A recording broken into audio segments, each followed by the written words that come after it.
പാലക്കാടൻ ജനത അവരുടെ ആത്മാഭിമാനത്തെ ഉയർത്തിപ്പിടിക്കും. തങ്ങളുടെ വോട്ടോ തങ്ങളുടെ ആത്മാഭിമാനത്തെയോ ആരുടെയും നോട്ടുകെട്ടുകൾക്ക് മുമ്പിൽ പണയം വെച്ച ശീലം പാലക്കാടിനില്ല. പാലക്കാടിനെ കുറിച്ചുള്ള അവരുടെ എല്ലാ ധാരണകളും തെറ്റാണ്. പാലക്കാട് ഇതിനെതിരെ ശക്തമായി പ്രതികരിക്കും. അല്ല, അതിന്റെ ഗൗരവം വർദ്ധിപ്പിക്കുകയാണ്. ഞാൻ പറഞ്ഞല്ലോ, 3-4 വാഹനങ്ങൾ ഇങ്ങനെ വരിവരിയായിട്ട് പോവുക.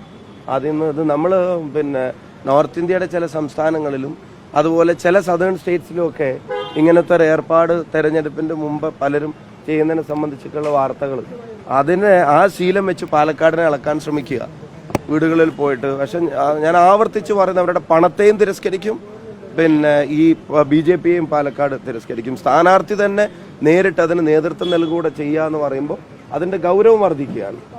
ഇതുമായി ബന്ധപ്പെട്ടുകൊണ്ട് നിങ്ങൾ നിങ്ങളുടെ കണ്ണുകളെ വിശ്വാസം ഉണ്ടെങ്കിൽ നിങ്ങൾ ആലോചിക്കുക, ജനങ്ങളും ആലോചിക്കട്ടെ ആര് കെട്ടിച്ചമച്ചതാണെന്നുള്ളത്. മാത്രമല്ല, ശോഭ നടത്തിയ പ്രതികരണത്തിൽ കോൺഗ്രസും അവിടെ പണം ഇറക്കി, താങ്കളുടെ പേര് കൂടി പറയുന്നുണ്ട്. അല്ല, എന്നോട് ഇന്നും ഒരു ചാനൽ ഓഡിയോ ബൈറ്റിന് വിളിച്ചപ്പോൾ സമയത്ത് പറഞ്ഞു, ഞാൻ ഒരു ചാക്ക് പണം കൊണ്ട് ഇന്നലെ രാത്രി അവിടെ എത്തി എന്നുള്ളതൊക്കെ സ്ഥാനാർത്ഥി തന്നെ നേരിട്ട് പറഞ്ഞതായിട്ടൊക്കെ ഞാൻ അറിഞ്ഞു.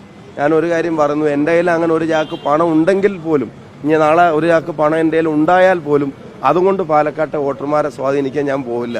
അത് എന്നെ പറ്റിയും പാലക്കാടിനെ പറ്റിയും അവർക്ക് മനസ്സിലാവാഞ്ഞിട്ടാണ്. കാരണം അങ്ങനെ സ്വാധീനിക്കപ്പെടുന്നവരല്ല പാലക്കാട്ടുകാർ. ആ സ്റ്റേറ്റ്മെന്റ് ഒരു അവഹേളനമാണ്. അങ്ങനെ സ്വാധീനിക്കപ്പെടുന്നവരല്ല. മാത്രമല്ല, ഞാനിപ്പോൾ നിങ്ങളുടെ ജീവനോടെ നിങ്ങളുടെ മുമ്പിലൂടെ കോഴിക്കോടുണ്ട്.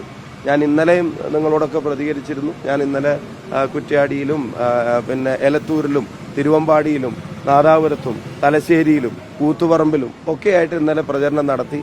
ഇന്നലെ രാത്രിയാണ് തിരിച്ചെത്തിയത്. ഇന്ന് രാവിലെ മുതൽ ആശുപത്രി ആവശ്യമായിട്ട് ബന്ധപ്പെട്ട് ഞാനിവിടെ ഉണ്ട്.